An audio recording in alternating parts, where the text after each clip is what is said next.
Alright, hey guys, this is Turok, and today I'm going to be doing the review of the latest One Piece chapter, 1123.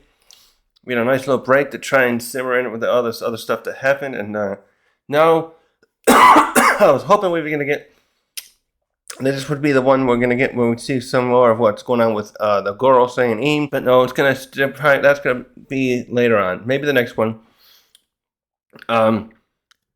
So in the last chapter, we had the pinnacle of the Straw Hats just about to escape when Oda turned this into one of those like slow-mo moments. I think of that one in I think of one that's more like a heroic one in the Avengers 2, the Age of Ultron. There was that scene where the Avengers all had this still shot, like Thor's holding his hammer, and everyone, they're all coming together. This shot's more like where everything's like, you got on one side you got the Great Eric ship getting away, and the Straw Hat ship is landing, and then the giants behind them. He's standing up against the well, one arm's gone, against the turn this down. The facing off against the Gorosei, and we actually got a great flashback to Joy Boy there. So it looks like everything's still not going to go as planned. Like, the main thing here was that the Great Eric was still in a position to escape this time, but it looked like the Sunny with half the Straw Hats on it, actually a little more than half, whatever, was about to get eaten by Peter, and the others were going to, and Ethan was coming ready to slash it. Maybe he was going to he probably would have actually, yeah. If he had slashed Kitetsu there, he probably would have just slashed the Great Eric in half and ended them from getting in there. So, yeah, really, no one was safe yet. But all was not lost, as the robot Emmett, the Golem, as we call it, had one last trick up his sleeve, courtesy of Joy Boy himself. He had some kind of rope and a little knot in his body that he untethered somehow. I don't know what pulled it, but this unleashed Conqueror's Haki, the likes of which we hadn't seen in the story before. It's so powerful that we saw the other three of the Gorosei that were still there. Because Mars was not there. He did get sent flying off with that combination tag that Luffy and the others did. But so the only Top Man, Saturn, Ethan, and Peter were still there, and all of the three of them except Saturn get their Haki is so powerful it somehow sends them back to Marijwa, through their portals, their summoning portals, I should call it, a summoning circle. How do they call that in one book? I was reading a book, I talked about before, I think. Jonathan Stroud. I was looking for one. So they're over there now. Where in that book series, humans summon entities from another dimension through summoning circles, and these summoning circles were more like, I call them summoning circles because they have that appearance, but they allowed them to basically teleport from there to from Marijwa to Egghead. Actually, someone was suggesting maybe these were almost like projections of themselves, but the way it looks there, wait a minute, wait, look at that, when you zoom in on that, oh yeah, we can't tell for sure, we saw just a part where the circles in front of the couches that they sit in, you can see Mars there. And there's just a bunch of smoke and Conqueror's Haki probably shooting out of it. And then the next page, you see the three appear there. And Saturn still is standing there facing off against the robot. So anyways, yeah. So this Haki was so powerful that it was finally something that was able to stop them.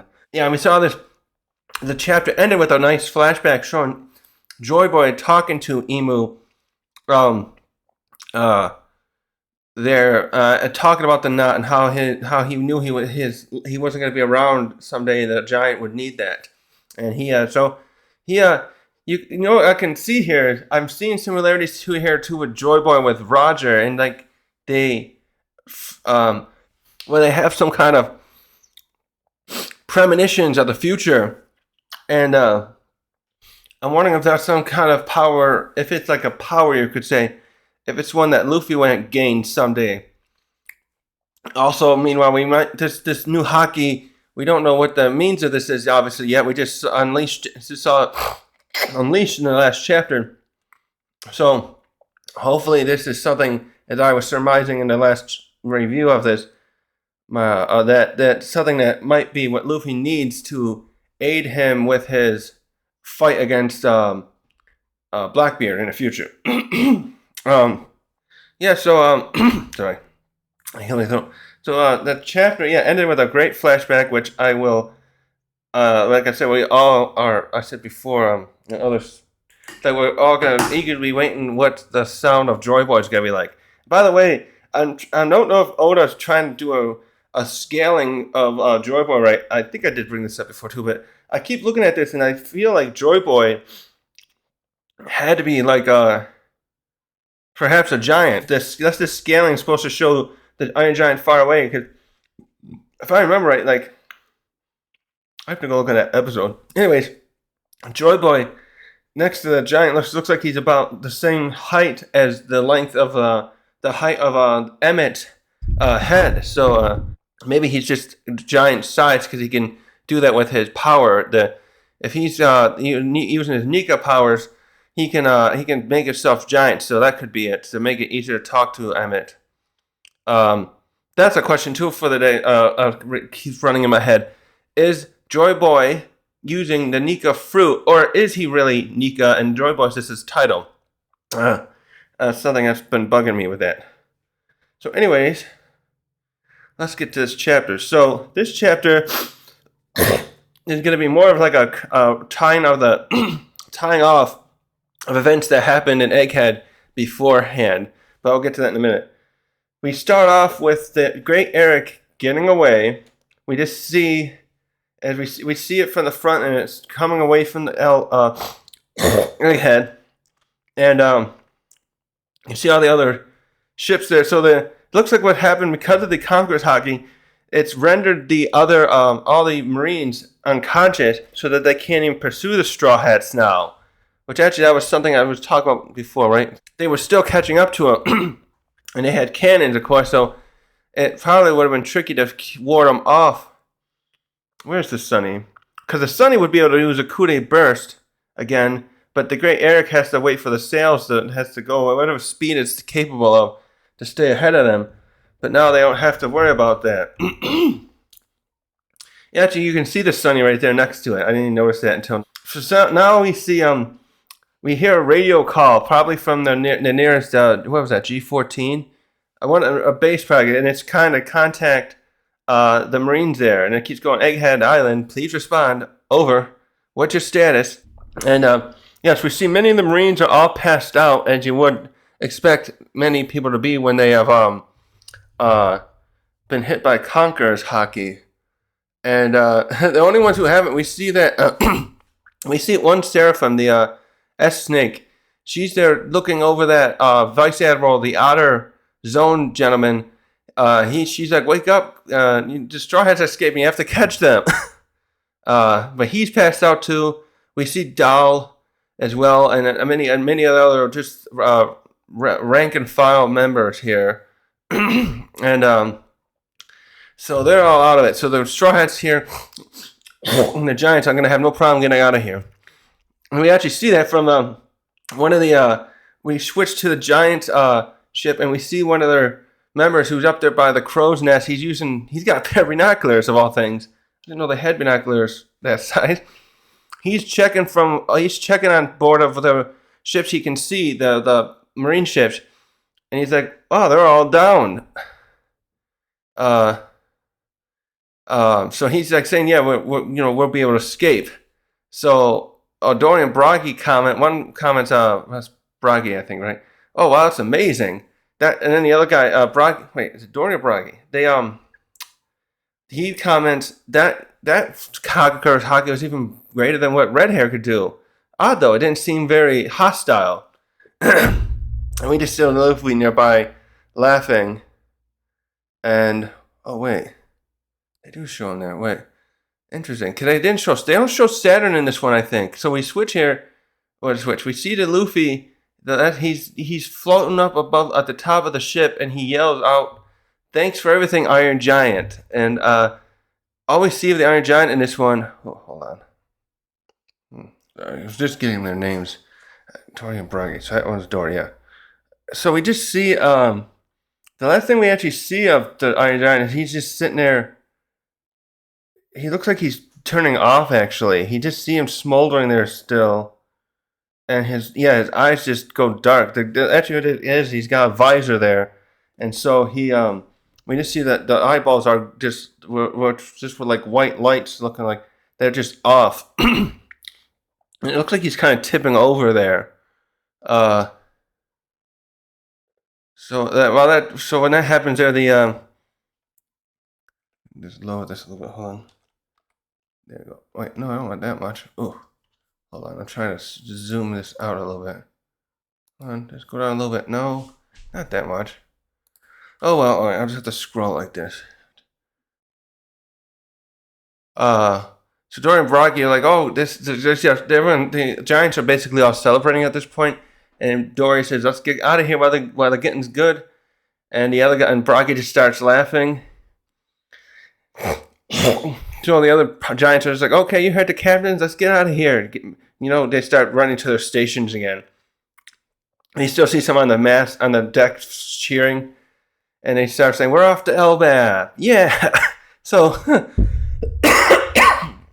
You can tell here, Oda's whetting our appetite and like trying to also satisfy it by saying, all this waiting that we've been waiting on Elbaf for all this time, it's here. It's about to come. Although I'm sure it'll be like a few chapters now of what's going on. This fallout, like especially I want to see what the Gorosei is coming up here. So we get a great shot though of the Great Eric, and you can see how big it is. Like this ship. Like as far as what it is for how many giants are on there, I imagine it can't hold more than like 25 to 35 members, but it's like 8 times larger than the maybe 10 times larger than the Sunny is. This is a seriously large ship. This is like this is just everything about it. It's just so much bigger than anything else. It's just I'm surprised. With the number of giants we saw in the Marines, that the Marines didn't build have them build or help build a Marine ship that would be that size or nearly that size, enough for as many of those giants as they have, so they could if they ever had to go out and do something themselves, like if they had to chase these guys down, that's what I feel like they'd have to do. Is like, they got plenty of powerful people, obviously, but I just would imagine if these guys became a problem, like raiding and pillaging, there'd be a need to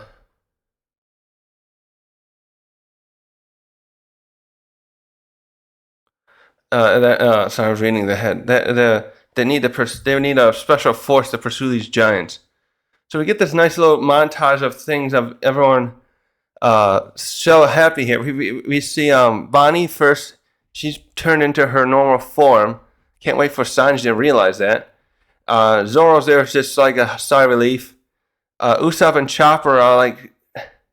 Wait, Usopp never met the Giants, did he? No. That's funny, because we see Chopper and Usopp both like waving to Dory and Bragi. And they're smiling back, but I don't think... Chopper didn't meet them, right? Drum Island came after because Nami got sick on Little Garden. Then I had to go there. So, Chopper's is probably like excited to see giants. And I don't know if he's met. Oh, he met the other two, Orgi and Oni. Shoot, I forgot the name. The subordinates of Dory and Braga, the right hand men. He met them, so he's probably like, "Oh, I heard all about you." Moment here, we see Luffy, and he's just turned back into his normal form. But now he's got the shrinking old man form, and Nami's looking over him, she's holding him actually and trying to check if he's okay. But now this is where we start getting the interesting part. We switch to Sanji, and he's down somewhere where they've laid Vegapunk to rest, and he's talking. He says, "Vegapunk, what you said earlier isn't making any sense. Was this all some sort of gotcha moment?" He's like, and I couldn't follow everything you're saying, but it seemed like it was outrageous. Wait, so did he show some of that? No, I think they showed some of it here. I might have to go back though. But actually, so we do a flashback. The rest of this chapter is basically this big flashback that ties off some of what's going on here. We start with, so we go back to 2 weeks prior, and we see Shaka, Pythagoras, and Vegapunk, and they're the main ones we're going to see the rest of this chapter. And Shaka is reporting to Vegapunk and Pythagoras. Well, actually, Pythagoras was probably in there with him, and they probably brought Vegapunk up.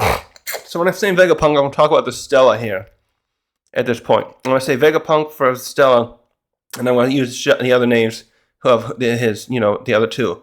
So Shaka, Pythagoras, they're here. And Shaka starts saying there's some unusual readings from the power station.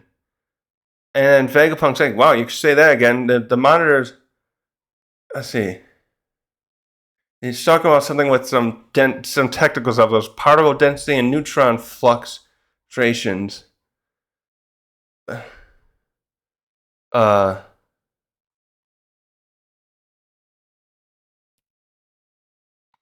There's something here too that talking about the seraphims. I wonder if they're using the mother flame to help operate them. I thought they were like, maybe because they're like cyborgs. Actually, what I'm thinking here, I kind of thought of this earlier. I'm wondering if these things they're like similar to like if you watch Dragon Ball Z or read Dragon Ball Z. Some of the early androids, actually Zoro made himself into this model too. They had to absorb energy to keep themselves operating, especially at full power, combat power. That would be to like fight Vegeta or Goku, etc. But then he created 16, 17, and 18 into models where they were somehow self-sufficient, and like Chunk suggested there was a perpetual power. So anyway, I'm wondering if the mother flame is something that has to help them operate too, if they can't just sustain themselves on food. And because Shaka talks about the seraphim energy used by them is meant to gradually increase, and there could be a grave error if we miscalculate. So Vegapunk and Pythagoras, like these numbers are vastly different from the readings we were taking earlier. And they talk about and the rate and reaction is decreasing. So I think what they're going here, this is because someone Tekking was bringing this up. I never really thought about it this way, but Tekking 101 brought up a good point about how that Outta seems to be trying to have this be a parallel to nuclear power that Vegapunk has created. So I think what they're going on here is I don't know anything about this stuff really, but the movies I watch where they talk about this stuff, there always seems to be like where there's a nuclear reactor station has to be monitored to make sure that there's something stable there, so there's no meltdown like what happened in Chernobyl. I don't know exactly how that happened. I haven't watched that TV show yet. I want to, but I also am sure from what I've seen, it seems like it's quite graphic, so it was that's something I've put off. But this is, I think what they're kind of getting at here in this little conversation is that something seems off about it, and they're worried that it's going to melt down or something like that. And so then Shaka goes on to point out, wait a minute, the way this data is suggesting to me that someone tampered with it and stole bits of some of its mass, or stole some of it, I should say. And it says every single data point related to it has been carefully modified in order to. Also, it almost sounds like they're stressing here. So he says, like, in order to pull this off, one of the other Vegapunks must have done this. And so I think what he's also trying to say there is that whoever stole it, we now know it's York, tried to cover up what she did in order to make sure it wasn't going to be noticed. It looks like a number of things here where she underestimated how clever the others would be in the instruments to figure out that she did do it. So this is a funny bit that keeps going on here. And this also goes back to something I thought about in a video I did, 2 years ago now? God, it's been so... So Vegapunk, Stella again, he immediately jumps to the conclusion that it might have been Lilith. And And so Shaka just says, I'm afraid I don't know, but all I can say is only the three of us have ironclad alibis. So now that's means putting Lilith, York, Atlas, and Edison on the suspicious ones. Yeah, the four, right? And Shaka goes, either Shaka or Pythagoras saying, "What? Whoever did it stole an insane amount of it." And then Vegapunk Stella says, "We have to observe the other four to determine to try to figure this out, especially Lilith." He keeps guessing it's Lilith. And then he says we have to put up. One of them says we have to put our brains offline too. Otherwise, if we upload any of our memories relating to what we just found, the culprit will know we're onto them. And then now we jump to 1 week later. 1 week after this, so this was 2 weeks ago. This conversation occurred. Now we jump to a week later, 1 week before the present, and Pythagoras brings the others back together, Shaka and Vegapunk, and says, "I found out who it is. It's York." And this shocks the other two. And he said, "I figured it out by looking. I've been searching through. I've been watching the memories that are uploaded by the other four, and I can tell she's putting in phony memories." And then I started looking around, and I've seen that the surveillance snails that we've placed we saw these snails before when we saw Saturn. Saturn a few chapters ago went into the Mother Flame room and was destroying all those other snails in case one of them was this one broadcasting Vegapunk's message. So those are surveillance ones there to keep an eye on the room. And so Pythagoras starts continuing by saying, "I was looking at the ones there and what they were recording at the time when we were to figure out the Mother Flame portion was stolen," and goes on to point out they were tampered. The video feeds from that time were tampered with.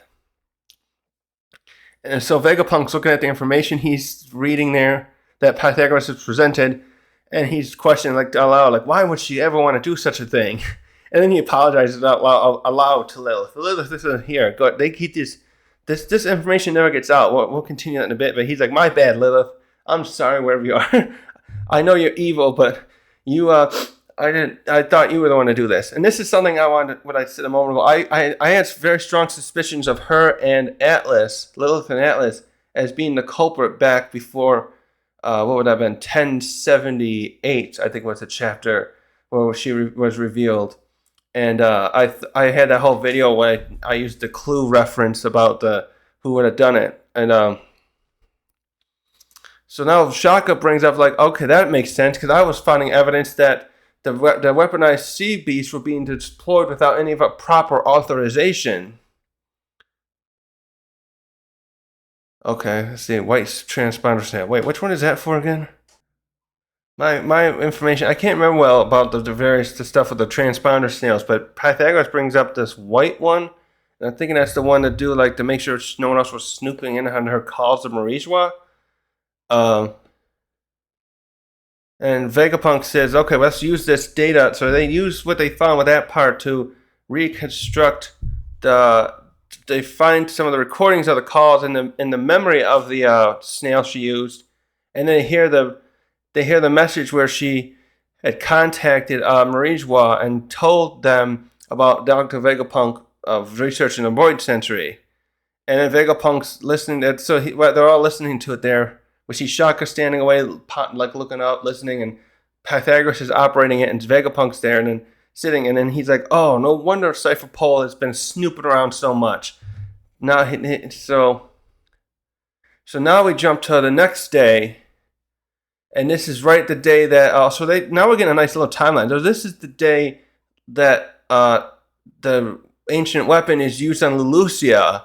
So we get a little shot here with Vegapunk after he's hearing the news, and there's a little background where we see all the smoke over where Lulusia was. And then he's talking to Shaka and Pythagoras again about this, he's telling them the news. And now this is where he starts figuring out this information that he presents in the message. He tells Pythagoras, "Start observing any levels of sea changes."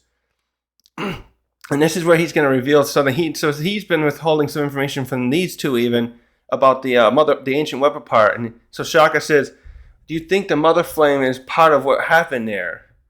And Vegapunk says, I'm sure of it. That portion of it must have been given to the government by one of the sea beasts. So she used the sea beast to be the courier or delivery thing and bring that to them somehow to take it to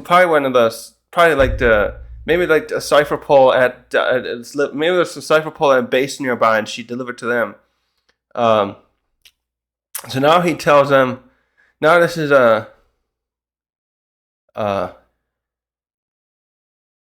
Vegapunk starts going on and telling them, like, I'm sure that even though I don't have no evidence, I'm sure the government must possess one of the ancient weapons, and they used the mother flame to power up, and that York stole, and that they used it to destroy Lucia.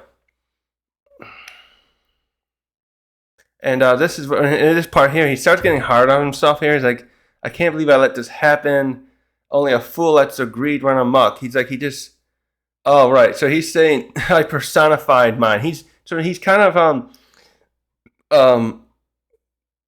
how do you call it? Feeling the remorse of having kind of creating York, I guess, because he just, by having her as a separate entity of that, she went on to want to, be greedy and want more out of life and follow these chain of events that led to her doing this, just so she could become a celestial dragon.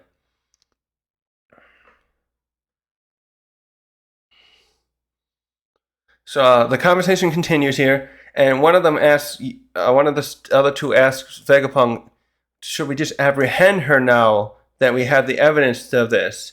And Vegapunk says, it's too late now. That she's given them enough that they're going to come here and try and kill us off for knowing and studying the Void Century. And York especially has proven her worth because she gave them what they wanted. She showed them the Mother Flame, and now there's no point. There's nothing they can, how do I put this? They can't get out of this now. They can't just escape or anything. Well, they're going to want to escape, I should say.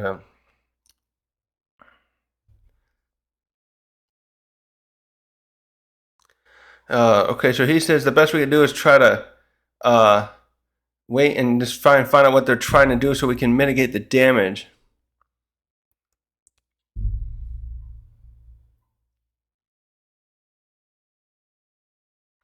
So and now Shaka goes on to point out, like, well, shouldn't we just escape right now? We got time. They're not here yet. And Vegapunk's, no, I know how they think. But he says it's going to be impossible for us. They've probably already issued orders. So this is basically, they're probably coordinating a buster call and everything, or cipher pole by now. So there's no chance for us. But be sure to prepare ships anyways for the other people here. We must help them to escape.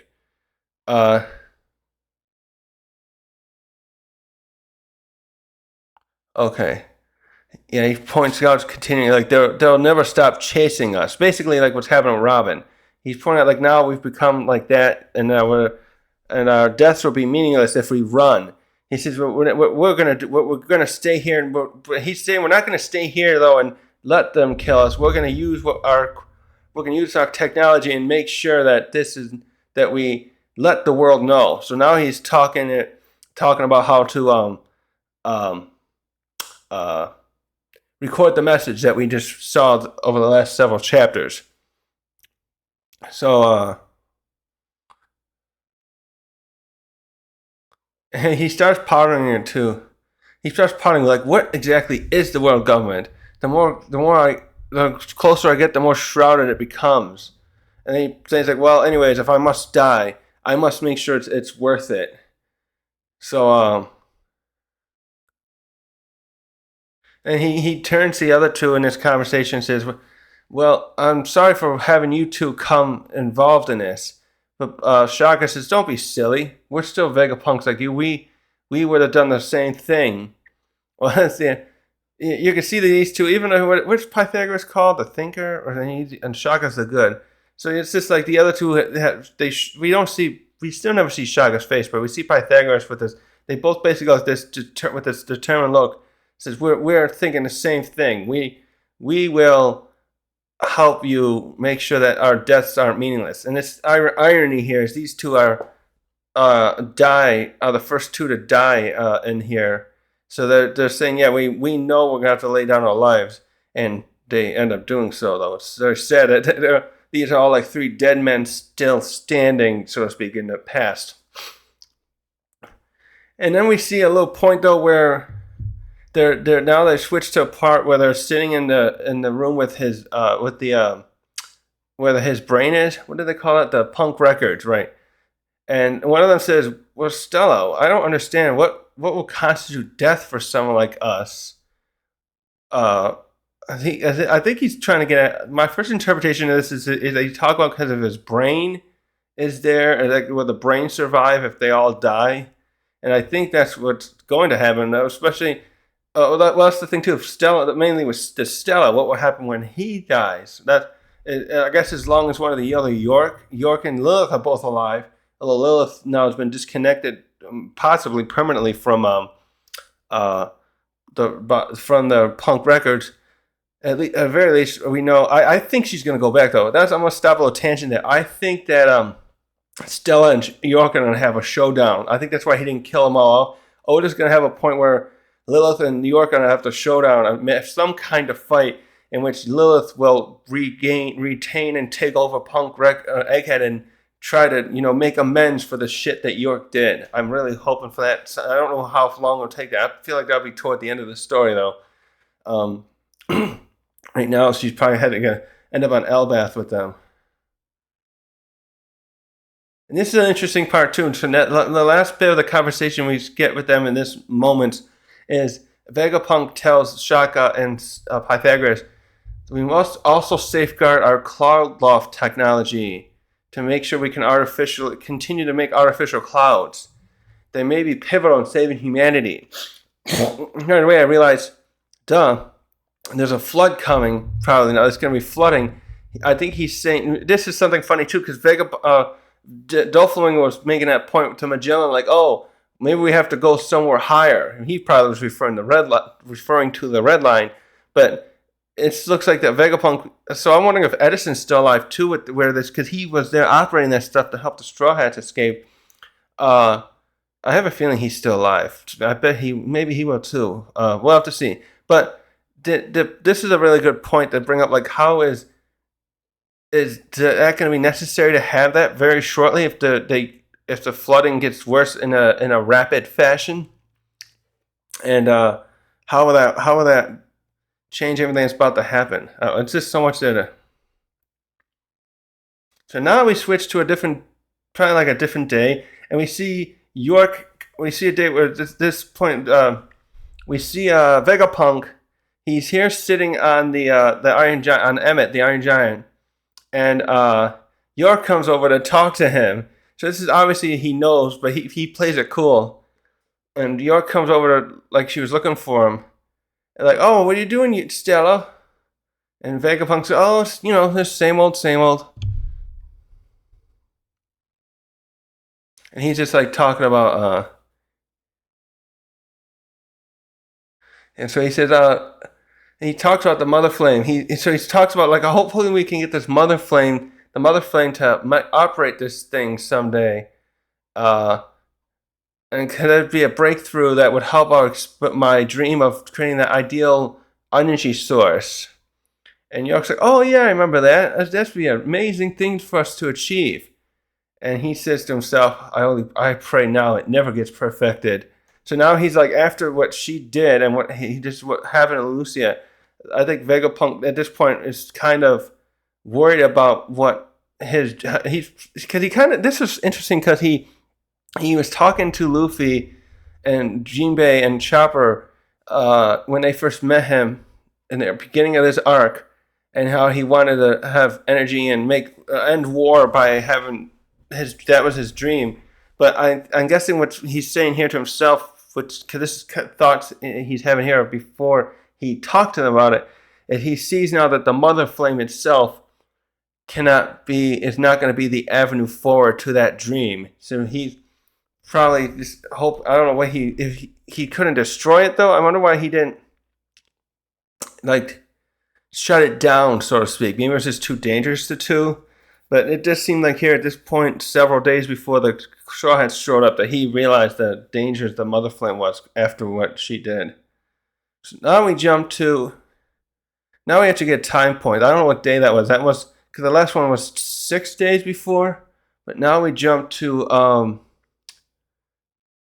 2 days before, and we're back with Pythagoras, Shaka, and Vegapunk, and they're getting the recording ready to go. So he's got the desk here, and Shaka's setting up a snail on a little platform, and Shaka's not coaxing, saying, "Hey, it's ready now. Go ahead." It's really Vegapunk doing a little mic check. 1, 2, 3. Hello, world. And we just see a little bit of the beginning of his. We see a little bit of this at the beginning there, where he's like, "This is Vegapunk, the world's greatest and most humble scientific genius." So now we switch to them being blah, blah, blah. They're at the Iron Giant, Pythagoras, Shaka, and Vegapunk, and they're setting up they are smaller than the head. See, the scaling was off. I just noticed I was talking about the Joy Boy bit earlier, and whether or not he his size is compared to that head. But no, looking at what Pythagoras and Shaka is, that head is not as big as I thought. But I think it's just a scaling issue. Because I'm sure when Luffy was going inside the visor, that thing was much bigger. I think there's just a scaling issue here, where Oda's not always able to get it 1-to-1. So I shouldn't expect that much, but I'm just thinking that I'm pretty sure the Iron Giant is bigger there than what they're showing in this shot, where we see Shaka. Because looking at that, let's say Shaka's about 6 foot tall, right? That head looks like it's only about 18 feet long, and I'm sure it's like, I thought it was like 3 times that at least when it showed Luffy by it. Anyways,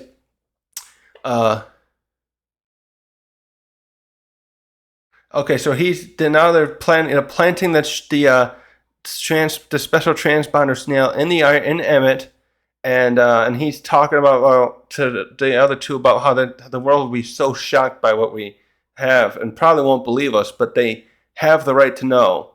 And then he goes on pointing out, this is where we're going to put it, because we're going to put it here because I'm sure no one will ever expect it to be here. And he talked about, yes, my death is going to be the trigger to do this. So I'm wondering why I wonder if he had a backup plan though, Vegapunk, if this never worked, where he would have a little remote thing to communicate with the transponder snail. There's something voice maybe like activate protocol end of the world. So I just bring that up. Anyways, so the last thing that goes on here, well, the last part of this week.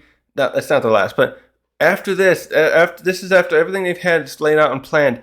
Vegapunk, Shaka, and Stella have this machine there where they're going to erase their memories. I think actually this is probably the same thing they used on Kuma, right? I'm sure it is. So he says, in order to make sure our plans are never gets found out, we have to erase everything we know about what we're doing here. So everything they found out from 2 weeks, this is like still 2 days before, I think it said. So everything they've been doing in the last 12 days that we saw in this flashback, them finding out about the abnormalities and then figure out who it is and their plan to safeguard what they know and tell the world and everything, they can erase completely. This is a classic, by the way. I've seen this. This made me immediately think of a movie. I know this is done in other movies, but the only one I could think of, it was called, it's a movie I think called Push with Chris Evans. And I forget who else is in there. Oh, there's that guy.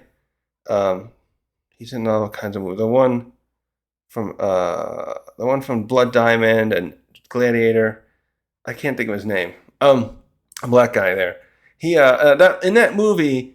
It's a movie where it's that people with psychic powers have emerged. It's kind of like its own version of the X-Men, and they're often like sometimes persecuted and stuff like that. And there's this part in the movie where they have this plan to stop this guy who's this group of people led by Chris Evans I forget why they're being pursued or whatnot. They have this plan, and part of it involves them having one of the members can erase memories. and they all have to. They write down all these little hinting messages to each other to unleash this plan to beat the bad guys. And then they all erase their memories, so they don't. So the other person, one of the other bad guys, mind reader, probably something like that. So they have to hide their plans by erasing their memory, so that the whatever mind reader is on the other side can't see what their plans are. This is kind of like that. So in this case, and they're worried that they would slip up in hiding their and revealing their plan, and like abnormal behaviors and stuff like that, and maybe accidentally uploading the memories. So we're gonna just erase everything. They could have everything I just said. Like I said, and he relays some of the main stuff here. The fact that York did it. We're about to be all that stuff. So so he goes.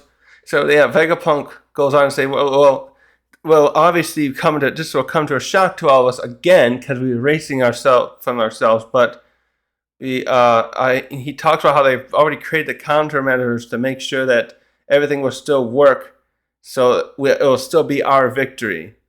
And we see Shaka says like, "Yep, indeed," and Pythagoras is kind of like laughing there. He's like, "Yes," he's like. So it shows them the machine do it, and then we see them all wake up a moment later or so, and it's like, and Shaka's like, "Wait, memory mass research lab. What are we?" And Pythagoras is like, "What are we doing here?"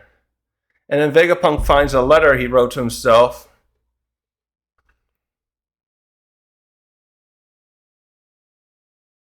And he's just reading it all out. So it's like, "Yeah, good morning. I'm sure you'll find that you're missing many nights and days of memory of your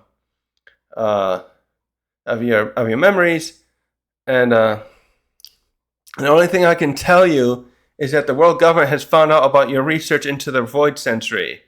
I've already taken the best precautions. You just have to have faith in me and die." Wait, to go die. Why do he so blunt about that to himself? And he goes, "Oh, and one last thing. Oh, he never finishes that letter. Oh, damn it, Otta." So he leaves off something important that we didn't learn yet. What could that be? Oh, and one last thing. I don't know. So now we switch. Now we jump to. Now we do a big shot. We just we get a shot here where it's showing the Buster Call Armada coming, but it also has little conversations from earlier that day. This is now going to the day before when and someone's telling Vegapunk, Stella, the Emperor of Straw Hat, Luffy, and Bonnie have arrived here. And then he's like, "Cipher Pole's coming now." What? And wait, he never acted like that. And then there's also a Naval Armada coming. And Admiral Kizaru and the St. Saturn are there. And it's just like, what? After what? He's like, what the hell's going on? Why is all this happening? So now we jump to this part where Sanji was asking what was going on. He like, "Why were you telling me this?" So this is when they're going back up the cloud thing before Kizaru shot them down.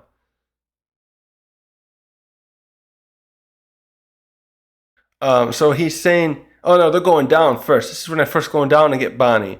And so Vegapunk's there with Atlas, Sanji, and Frankie.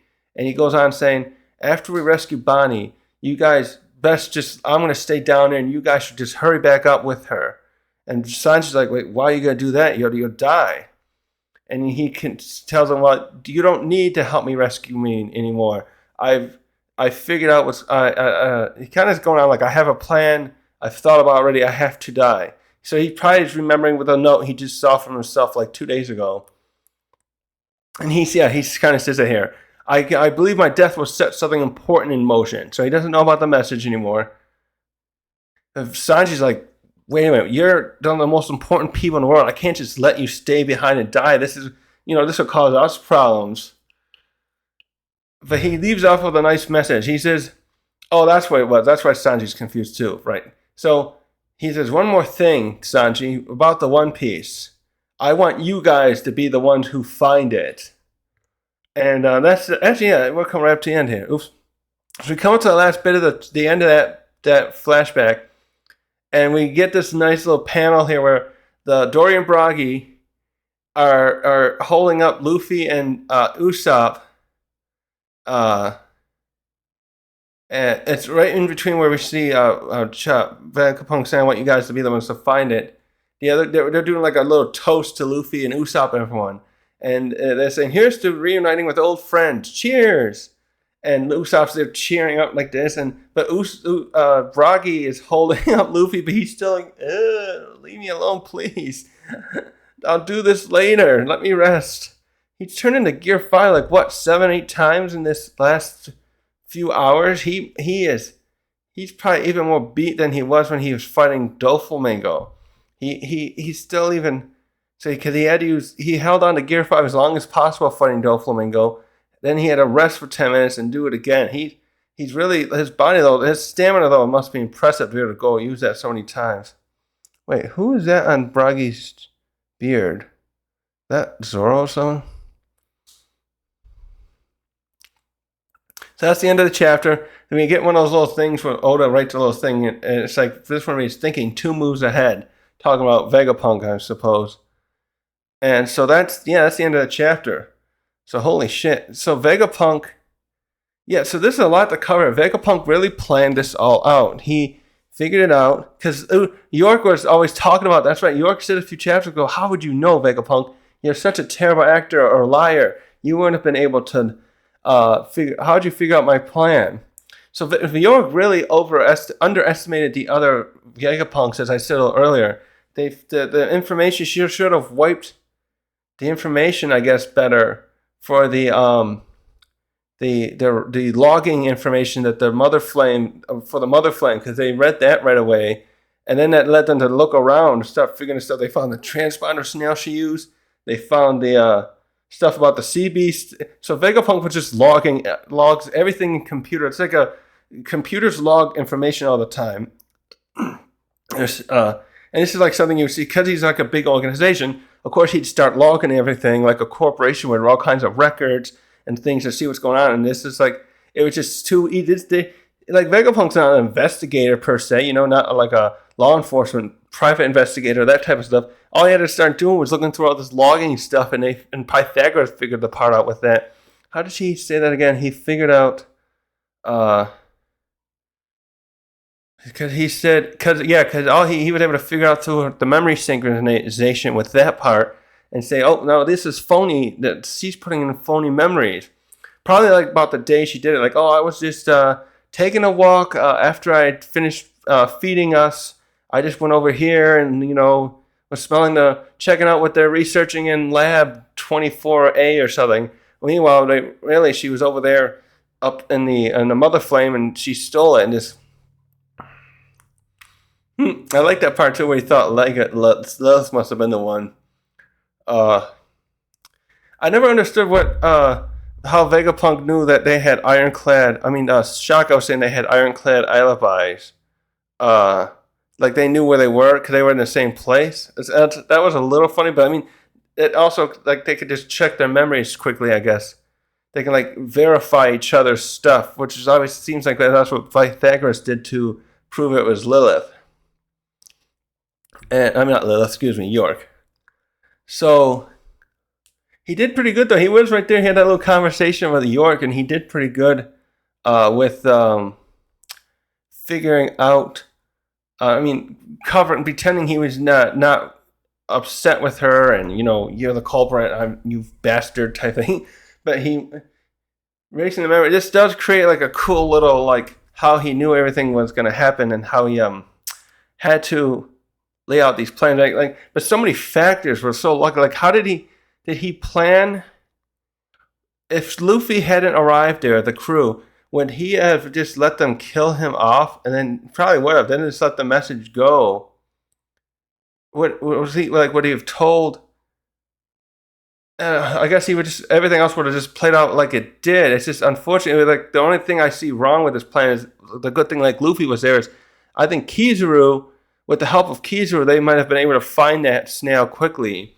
So his message would not have been completely brought out. So I feel the way the events unfolded on top of his plans, the only way that this would have ever succeeded. There's just not enough. He basically, to me, I think he would have had to release that message right away, like 2 days ago before this happened. He would have had to release this message before they came for him, like, or even at the last point he probably could be safely do it when some of them, like, it's when Cypher Pole Zero came, probably would have been the point where if he hadn't erased his memory, he would have had to do this, because what I'm kind of getting at is because they wouldn't be able to get up into the thing. Now Kidru got in there because he's made of light, but the other three, they didn't have a plan to get up there. It was only because of York's planning and machinations to get rid of Vegapunk, the other Vegapunks that they ever got up there. But so just like, I guess I'm getting as Vegapunk's plan just. It's cool, but at the same time, I just see I'm just kind of like seeing little holes in it that, like, it's like, I don't think that mainly that the message would have, two things, the message wouldn't have got out, and also the other scientists that were going to escape probably would have lost their lives if it wasn't for the luck that the Dory and Bragi were on their way, and they stopped that ship. They stopped the ones pursuing the escaping scientists. So yeah, there's so many things that went well that were out of his hands. It just shows that careful planning sometimes needs a little help. It needs a lot of luck, I guess. So wait, so where was it now? So Edison, Atlas, yeah. So they didn't. It was amazing they didn't try and tell anyone else about this too. They really just kept this closed in on themselves, among themselves. Excuse me, to do that. So wait, I want to see that part where Sanji says that again. Wait, where is that now? Oh shoot! I want to see when Sanji tells him that. So right here, let's see.